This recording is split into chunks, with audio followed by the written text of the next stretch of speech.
बिस्मिल्लाहिर्रहमानिर्रहीम। अस्सलाम वालेकुम students, welcome back to my channel all about maths with Sahar. आज की वीडियो क्लास 7 के लिए है। चैप्टर 11 है simple equation and exercise 11A है। क्वेश्चन हम इसका सेकंड स्टार्ट करते हैं। अगर आपको इसका फर्स्ट क्वेश्चन चाहिए, ठीक है, या रिमेनिंग क्वेश्चन चाहिए तो डिस्क्रिप्शन में जाएं और वहां पे आपको प्लेलिस्ट मिल जाएगी सारे क्वेश्चंस की, ठीक है। तो आप सिंपल मेरी सारी वीडियोस को देख सकते हैं। अगर आप मेरी ऑनलाइन पेड क्लासेस लेना चाहते हैं तो आप मुझे इंस्टाग्राम पे मैसेज कर सकते हैं, सारी डिटेल जान सकते हैं। तो सिंपल आपने करना क्या है, आप डिस्क्रिप्शन में जाएं, वहाँ पे मेरा इंस्टाग्राम का लिंक ऐड है, आप वहाँ से भी मुझे अप्रोच कर सकते हैं। नहीं तो आप सिंपल मेरे अकाउंट को सर्च करके भी अप्रोच कर सकते हैं, ठीक है। तो अब आपको मेरे अकाउंट का नेम जो है वो ऊपर शो हो रहा होगा। क्वेश्चन 2 स्टार्ट करते हैं। यहाँ पे -7x + 2 = 23 है, तो क्वेश्चन को एज अ सोल्यूशन लिख लेते हैं। अब इक्वेशन जो है वो ऐसा नंबर कंटेन करी होती है कि जब हम उसको इस इक्वेशन में पुट करते हैं तो वो इस सारी इक्वेशन को सेटिस्फाइड करती है। सेटिस्फाइड का मतलब ये होता है कि इक्वालिटी में दोनों सेम चीज़ें आ जाती हैं। लाइक एक्स में कुछ ऐसी वैल्यू हमने पुट करनी है या ऐसी वैल्यू फाइंड करनी है एक्स की जिसको जब हम इन सारी वैल्यू से सॉल्व करें तो 23 आना चाहिए, ठीक है। ये चीज़ आपने याद रखनी है कि इक्वेशन में हमारी जो मेन चीज़ होती है वो सेटिस्फेक्शन होती है। अगर आपका जो आंसर आया ना वो सेटिस्फाइड ही नहीं कर रहा तो आपका आंसर ही गलत है। तो अब सिंपल हम इसको देख लेते हैं कि हमने इसको कैसे लेके चलना है। जैसे कि मैंने क्वेश्चन 1 में, अगर आपने मेरे फर्स्ट वीडियो नहीं ना देखी, यानी कि क्वेश्चन 1 की वीडियो नहीं देखी, तो आप प्लीज़ जाके पहले वो देखें। उसमें मैंने 2 मेथड करवाए हैं, आपको जो सा भी ईज़ी लगता है आप उस मेथड से इसको कर सकते हैं। लेकिन यहाँ पे मैं ना सिर्फ एक मेथड करवाऊँगी, तो सिंपल जो मेथड है ज़्यादा यूज़ होता है वही मैं यहाँ पे करवा रही हूँ। तो यहाँ पे -7x एक्स की वैल्यू चाहिए ना, हमें यहाँ पे एक्स की वैल्यू चाहिए। तो सिंपल आपने देखना है कि इसके साथ चीज़ें एक्स्ट्रा क्या हैं, जो एक्स्ट्रा चीज़ें ना उनको हमने रिमूव करना है या उनको हमने दूसरी तरफ ट्रांसफ़र करना है। तो ट्रांसफ़र करने के लिए सबसे पहले आपने देखना है कुछ ऐसी वैल्यू जिसके साथ वेरिएबल नहीं है। अभी आपने ना इक्वेशन का इतना पार्ट देखना है, इसको नहीं अभी देखना। तो -7x इसके साथ तो वेरिएबल है, इसको नहीं अभी आप टच करोगे, ठीक है। अभी आपने देखना है इस +2 को, तो +2 के साथ वेरिएबल नहीं है इसलिए हम इसको ट्रांसफ़र कर सकते हैं। अब जिसको ट्रांसफ़र करना है, क्योंकि +2 को ट्रांसफ़र करना है, इसको अभी आप थोड़ी ही देर के लिए इग्नोर करते हैं, ठीक है। बाकी हमारे पास क्या वैल्यू बच रही है, -7x = 23। उसकी भी मैं रीज़न बताती हूँ कि क्यों मैं यहाँ पे इग्नोर करवा रही हूँ। अच्छा, ये इग्नोर था, यहाँ पे प्लस है। जब भी हम इक्वेशन की इक्वालिटी की एक साइड से ट्रांसफ़र करते हैं एक किसी वैल्यू को दूसरी साइड पे, तो उसका साइन चेंज कर देते हैं अगर वो एडिटिव वाली वैल्यू है, यानी कि टर्म्स है। तो +2 था, तो दूसरी साइड पे जाके क्या हो जाएगा, -2। अब मैंने आपको इसलिए इग्नोर करने का कहा क्योंकि कुछ बच्चे क्या करते हैं, वो -7x = -23, वो 23 का साइन चेंज कर देते हैं, जो कि एक गलत तरीका है।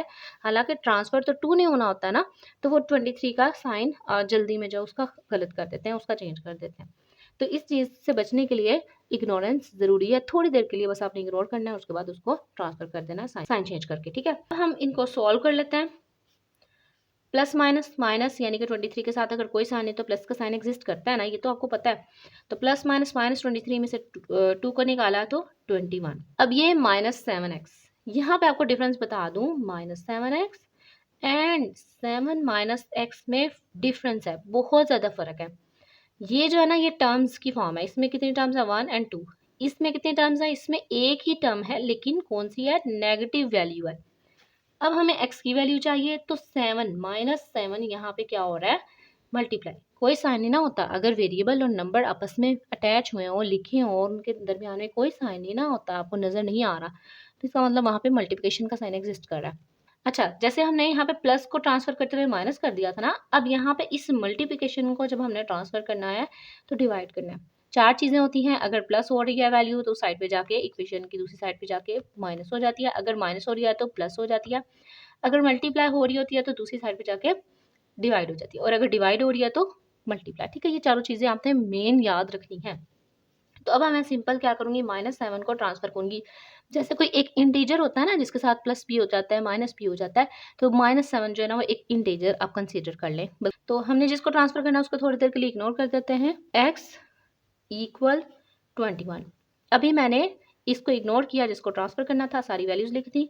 अब ये जो -7 है इस साइड पे आके 21 के साथ डिवाइड हो जाएगा। अब हम इनको कट कर लेते हैं क्योंकि इनका कॉमन मल्टीपल है। 7 × 1 = 7, 7 × 3 = 21। तो ये माइनस ऊपर चला जाएगा, बिकॉज अगर 21 के साथ कोई साइन है तो प्लस का साइन है, plus minus minus and 3 as it is. और आपने अगर सेटिस्फेक्शन देखनी है कि क्या हमारे पास आंस ठीक है, तो आप सिंपल एक्स की वैल्यू इसमें पुट करो और सॉल्व करो, देखो क्या आता है आपके पास। अगर मैं यहाँ पे थोड़ा सा रैंडम चेक कर लूँ, इन दोनों के दरमियान मल्टीप्लिकेशन का साइन है ना, तो मैं ब्रैकेट लगा रही हूँ और x की जगह -3 + 2 is equal 23। Minus minus multiplication में डायरेक्टली माइनस माइनस जो है वो क्या हो जाता है, प्लस हो जाता है। तो यहाँ पे आ जाएगा हमारे पास प्लस 7 3 = 21 +2 23। और नेक्स्ट स्टेप में जब मैं इन दोनों को प्लस करूँगी 21 में 2 को ऐड करूँगी, ठीक है, तो 23 आ जाएगा। इसका मतलब हमारा आंसर बिल्कुल ठीक है। क्वेश्चन नंबर 3 में 8x - 3 = 3x + 17। अब जो फर्स्ट क्वेश्चन है और सेकंड क्वेश्चन है ना, उसमें एक साइड पे दो टर्म्स हैं और एक साइड पे एक ही वैल्यू है। लेकिन जो थर्ड क्वेश्चन है उसमें इस साइड पे भी दो टर्म्स हैं। देखिए प्लस और माइनस हमें पता चलता है टर्म्स का, जैसे कि ये फर्स्ट टर्म, ये सेकंड टर्म, इधर दो टर्म्स और इधर भी दो टर्म्स हैं, ठीक है। तो सबसे पहले क्वेश्चन को एज अ सोल्यूशन लिख लेते हैं। अब दो दो टर्म्स आपको नजर आ रही हैं, ठीक है। तो सबसे पहले आपने ना इकट्ठा करना है वेरिएबल्स को। अब वेरिएबल्स क्या होते हैं, वेरिएबल्स तो आपको पता चल गया होगा ना कि वेरिएबल्स ऐसी वैल्यू जो एक्स और वाई या अल्फ़ाबेट से रिप्रेजेंट कर रही हो, और उसमें ना कुछ ऐसी वैल्यूज़ हों जो हमें पता ना हो। हम सजेस्ट कर सकते हैं कि पता नहीं इसमें कौन सी वैल्यूज़ आ सकती है, अननोन वैल्यूज़ हो, ठीक है, वो वेरिएबल होता है। वेरिएबल में जो है वो अननोन वैल्यूज़ होती हैं, ठीक है, कोई भी नंबर आ सकता है।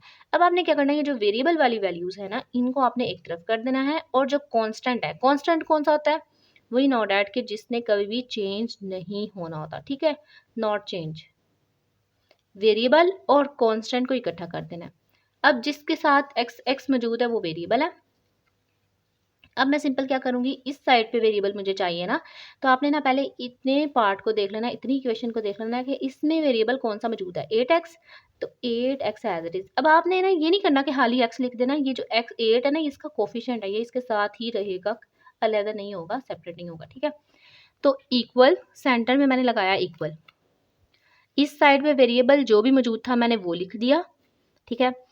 उसके बाद इस साइड पे हमारा इरादा ना कि हम कांस्टेंट रखें, तो आपने ना इस इक्वेशन में देख लेना है कि मतलब इस साइड पे देख लेना है कि कौन सा कांस्टेंट पहले से मौजूद है। +17, तो +17 भी मैं यहाँ पे लिख दूंगी। अब बात आती है इन दोनों की, इन दोनों को ट्रांसफर करना है ताकि हमारे पास एक साइड पे वेरिएबल आ जाए, एक साइड पे कांस्टेंट आ जाए। तो हमने पहले पहले से जो वेरिएबल लिखे हुए हैं वो उन्हीं साइड पे रहेंगे, ठीक है, वो वही उसी साइड पे रहेंगे। अब 3x जो है वो एक वेरिएबल है जिसने ट्रांसफर होना है इस साइड पे। तो 3 के साथ ना कोई साइन नहीं, तो प्लस का साइन एग्जिस्ट कर रहा होता है। जब 3x ट्रांसफर होके इस साइड पे आएगा तो इसका चेंज हो जाएगा साइन, ठीक है। +3x था तो इस साइड पे आके -3x हो गया, दोनों वेरिएबल इकट्ठे हो गए। पहले से एक कांस्टेंट मौजूद था, अब इस कांस्टेंट को मैंने इस तरफ ट्रांसफर करना है। -3 है तो इस साइड पे आके क्या हो जाएगा, +3। अब सॉल्व कर लेते हैं। 8 के साथ 8x के साथ कोई भी साइन नहीं था, तो प्लस का साइन एग्जिस्ट कर रहा होता है। प्लस माइनस माइनस, 8 में से 3 निकाला तो 5 आ गया और वेरिएबल एज इट इज़ आ जाएगा, ठीक है।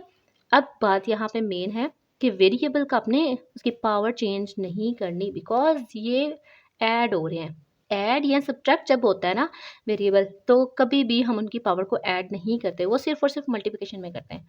नेक्स्ट, प्लस प्लस प्लस 17 में 3 ऐड किया तो 20, ठीक है। अब हम बात करते हैं एक्स की, एक्स चाहिए, उसके साथ अभी भी एक्स्ट्रा चीज़ है जो कि 5 है। 5 यहाँ मल्टीप्लाई हो रहा है, दूसरी साइड पे जाके 20 के साथ डिवाइड हो जाएगा। कोई साइन नहीं ना, तो मल्टीप्लिकेशन का साइन एग्जिस्ट कर रहा होता है। 5 1 5, 5 4 20, तो एक्स की वैल्यू आ गई 4। चेकआउट करना चाह रहे हैं तो आप सिंपल एक्स की वैल्यू एक्स की जगह जो है वो 4 पुट कर दें, तो 29 29 बिल्कुल सेम है, दोनों साइड पे 29 आ रहा है, तो आंसर हमारा बिल्कुल ठीक है।